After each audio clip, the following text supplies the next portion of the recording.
Bismillahirrahmanirrahim. Assalamualaikum warahmatullahi wabarakatuh. Jumpa lagi di channel YouTube Rivanista, masih di sudut edukasi belajar mudah dan menyenangkan. Pada kesempatan kali ini akan kita lanjutkan pembahasan dari buku SPS Matematika untuk SD kelas 4 ya. Yang mana kita membahas untuk latihan ulangan akhir tahun ini di bagian akhir buku ya. Jadi untuk buku SPS Matematika kelas 4 ini ada 9 bab ya. Bab terakhir itu membahas tentang sudut ya. Dan ini merupakan bagian yang paling akhir ya. Dimana untuk latihan ulangan akhir tahun ini ada 3 bagian, yaitu A, B, dan C. Yang A itu adalah pilihan ganda, yang B itu isian, yang C itu urean. Kemarin sudah kita bahas untuk yang pilihan ganda yang bagian A nomor 1 sampai dengan nomor 10. Mungkin yang ketinggalan pembahasannya bisa dilihat di playlist ya, pembahasan SPS Matematika kelas 4 ya. Karena yang kelas 5 juga ada sendiri, kelas 6 juga ada sendiri ya. Ini yang kelas 4. Oke, langsung saja kita lanjutkan pembahasannya untuk nomor 11. Perhatikan gambar berikut. Ini ada gambar sebuah pensil ya, dengan sebuah mistar atau penggaris ya, dimana ini ada skala pada penggaris tersebut menunjukkan berapakah panjang pensil ya. Jadi ditanyakan panjang pensil kira-kira. Di sini kita lihat skalanya ya, ini yang diperbesar itu panjangnya itu 10,5 lebih sedikit ya. Jadi aturan pembulatan itu kalau 5 ke atas itu dia dibulatkan naik ya. Tetapi kalau di bawah 5 itu dia nilainya adalah pembulatannya turun atau tetap. Jadi karena ini adalah 11,5 lebih sedikit, maka dia akan dibulatkan menjadi 12 ya.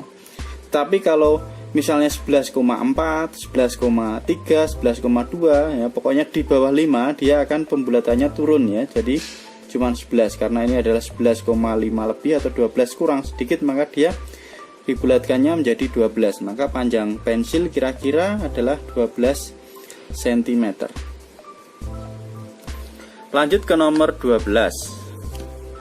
Timbangan yang digunakan mengukur atau yang digunakan untuk mengukur berat badan. Nah, biasanya kalau kita ke puskesmas, ke rumah sakit atau tidak, biasanya di sekolah juga ada ya, di UKS itu ada timbangan yang sering kita lihat ya.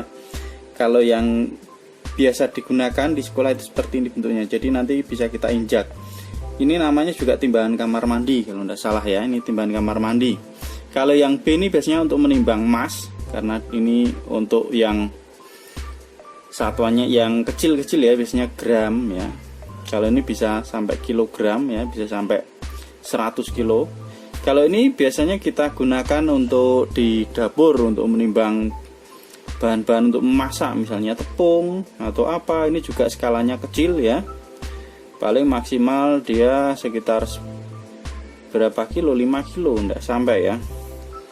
Kalau digunakan berat badan jelas tidak mungkin, apalagi ini tidak mungkin. Kalau ini biasanya yang digunakan di pasar ya, ini juga paling berapa kilo maksimal ya. Jadi ini nanti barangnya ditimbang, ditaruh di sebelah sini ya. Jadi timbangan yang digunakan untuk mengukur berat badan adalah yang paling tepat adalah yang A ya. Kemudian nomor 13. Berikut yang merupakan bangun segi banyak adalah.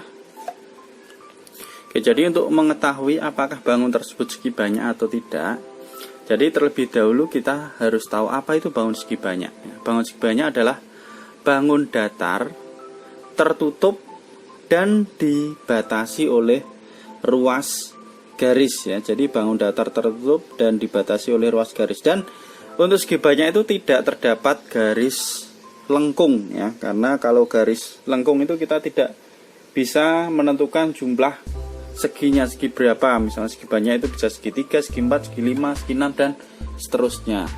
Dan segi banyak sendiri itu ada 2 macam ya, bangun segi banyak beraturan dan bangun segi banyak tidak beraturan ya. Mungkin bisa dipelajari di materi ya, di bagian materi matematika SD itu sudah ada di sana, bisa dicek bagaimana menentukan bangun segi banyak. Oke, sekarang kita lihat di sini yang A. Apakah bangun segi banyak?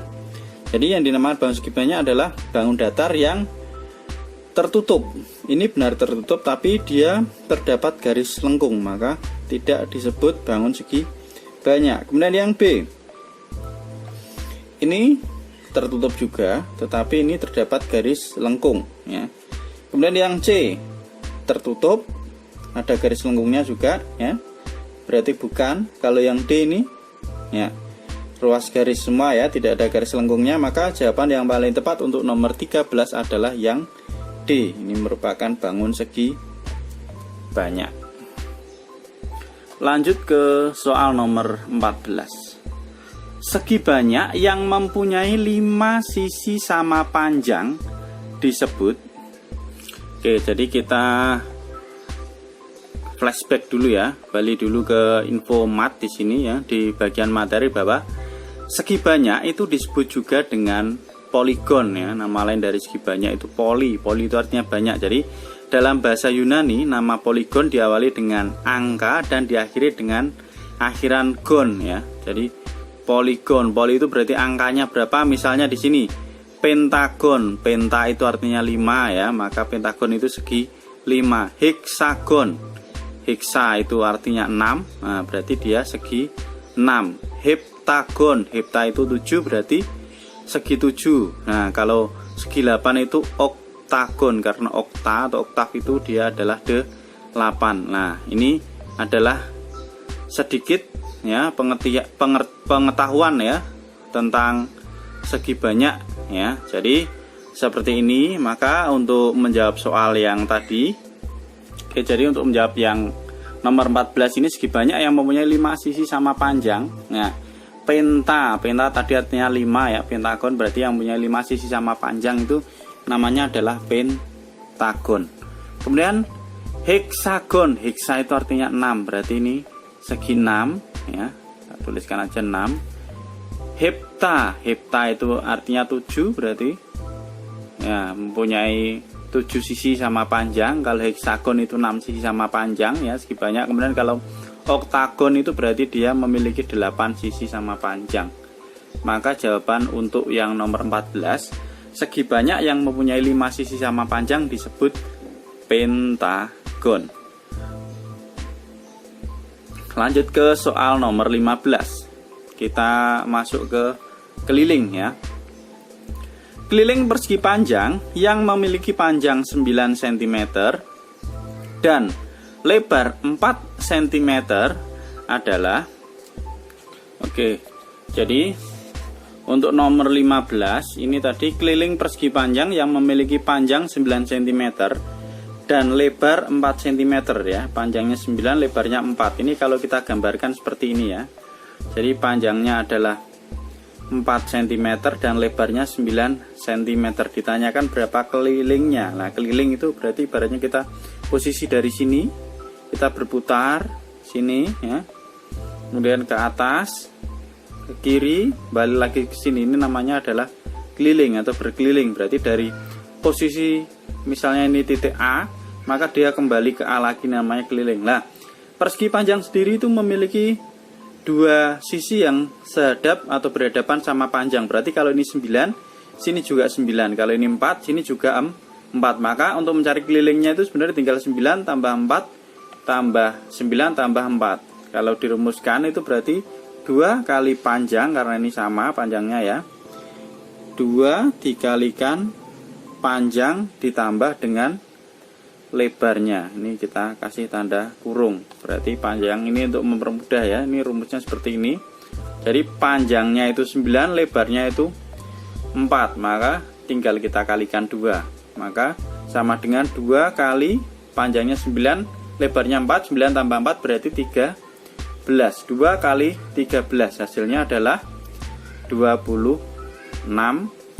cm karena satuannya cm. Jadi keliling persegi panjang yang memiliki panjang 9 cm dan lebar 4 cm adalah 26 cm kelilingnya. Coba kita cek di sini. Ya, ada jawabannya ya untuk nomor 15. Jawabannya adalah yang C. Oke, mungkin ini dulu pembahasan untuk soal latihan ulangan akhir tahun dari buku ISPS Matematika untuk kelas 4 ya, yang bagian A nomor 1 sampai dengan nomor 15. Untuk nomor-nomor selanjutnya ikuti terus di channel YouTube Rivanista, dan bisa juga dilihat di playlist ya tentang materi matematika SD di situ. Kemudian ada juga pembahasan ISPS Matematika untuk kelas 5 dan juga untuk kelas 6 serta materi-materi yang lain ya. Bisa dilihat-lihat di playlist di channel YouTube Rivanista. Terima kasih sudah belajar bersama dan mohon maaf apabila ada kekurangan.